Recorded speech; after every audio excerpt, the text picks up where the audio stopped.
الله أكبر الله أكبر الله أكبر لا إله إلا الله والله أكبر الله أكبر ولله الحمد.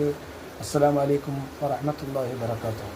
بسم الله والحمد لله വസ്സലാത്തു വസ്സലാമു അലാ അശ്റഫി റസൂലില്ലാഹി വഅലാ ആലിഹി വസഹ്ബിഹി വസല്ലം. പ്രിയമുള്ളവരെ, ഇന്ന് പരിശുദ്ധമായ അറഫ ദിനമാണ്. എല്ലാവരും നോമ്പിലാണ് എന്നറിയാം. ഇന്നത്തെ സുബഹിയോടുകൂടി നമസ്കാരങ്ങൾക്ക് ശേഷം ഫർദ് നമസ്കാരങ്ങളുടെ ഉടനെ തക്ബീർ ചൊല്ലൽ സുന്നത്തുണ്ട്. അതെല്ലാവരും തുടങ്ങിയിട്ടുണ്ടാകുമെന്ന് വിചാരിക്കുകയാണ്. എല്ലാ ഫർദ് നമസ്കാരത്തിൻ്റെയും ശേഷം അയ്യാമത്ത് ശരീഫിൻ്റെ ദിവസങ്ങൾ വരെ, അഥവാ ദുൽഹിജ്ജ 11, 12, 13 ഉച്ച തിരിയുന്നത് വരെ, അസർ വരെ ഉള്ള സമയങ്ങൾ അസർ നമസ്കാരത്തിന് ശേഷവും തക്ബീർ സുന്നത്തുണ്ട്. എല്ലാവരും നിർവഹിക്കുക. നാഥൻ തൗഫീഖ് നൽകട്ടെ. ഇനി നമുക്ക് നാളെ നമ്മളിലേക്ക് ലോക വിശ്വാസികളെ മുഴുവനും സന്തോഷത്തിൽ ആക്കുന്ന പരിശുദ്ധമായ ദുൽഹിജ്ജയിലെ ഏറ്റവും പ്രധാനപ്പെട്ട സുദിനമായ ബലിപെരുന്നാൾ കടന്നു വരികയാണ്. അള്ളാഹു വിശുദ്ധ ഖുർആനിൽ പേരെടുത്ത് പറഞ്ഞ് സത്യം ചെയ്ത ഈ ദിവസത്തിൽ നമുക്ക് എല്ലാ പെരുന്നാളിനുള്ളതുപോലെ സന്തോഷദായകമായി ഒരുപാട് സന്തോഷങ്ങൾ പങ്കുവെക്കാനുണ്ട് എന്ന് നമുക്ക് എല്ലാവർക്കും അറിയാം. എന്നാൽ പെരുന്നാൾ സുദിനത്തിൽ വിശ്വാസികളെ സംബന്ധിച്ചിടത്തോളം ഏറ്റവും സുപ്രധാനമായ ഘടകം ഉളിയത്തറുക്കുക തന്നെയാണ്. അതുമായി ബന്ധപ്പെട്ടുകൊണ്ട് അതിൽ ചേർന്നവരടക്കം എല്ലാവരും അതിൻ്റെ വിതരണമടക്കമുള്ള കാര്യങ്ങളിൽ സജീവമാകേണ്ടത് ഏറ്റവും പുണ്യമുള്ള കർമ്മമായി പ്രവാചകൻ എണ്ണിയിട്ടുണ്ട്. അതുകൊണ്ട് ഏറ്റവും പ്രധാനം അതാണ്. പിന്നെ നമുക്ക് അന്നത്തെ ദിവസം സുന്നത്തായ കുറേ കാര്യങ്ങളുണ്ട്.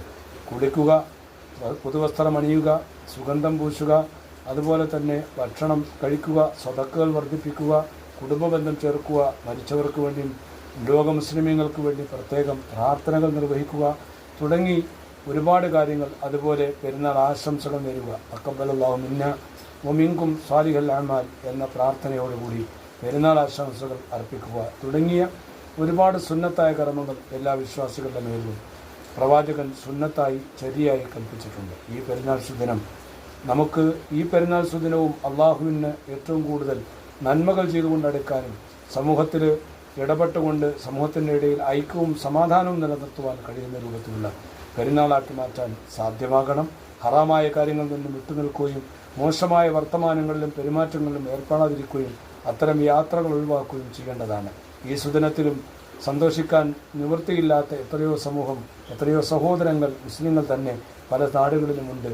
അവർക്കൊക്കെ സമാധാനത്തിന് വേണ്ടിയും സന്തോഷങ്ങൾ തിരിച്ചു കിട്ടുന്നതിന് വേണ്ടിയും നമ്മൾ പ്രാർത്ഥിക്കുക. സന്തോഷം അതിരുവിടാതെ സൂക്ഷിക്കുകയും അതുപോലെ അള്ളാഹുവിൻ്റെ പൊരുത്തത്തിലായി ഈ ദിവസത്തിനെ മാറ്റുകയും ചെയ്യണമെന്ന് എല്ലാവരോടും വസിയത്ത് ചെയ്യുന്നു. അസ്സലാമു അലൈക്കും.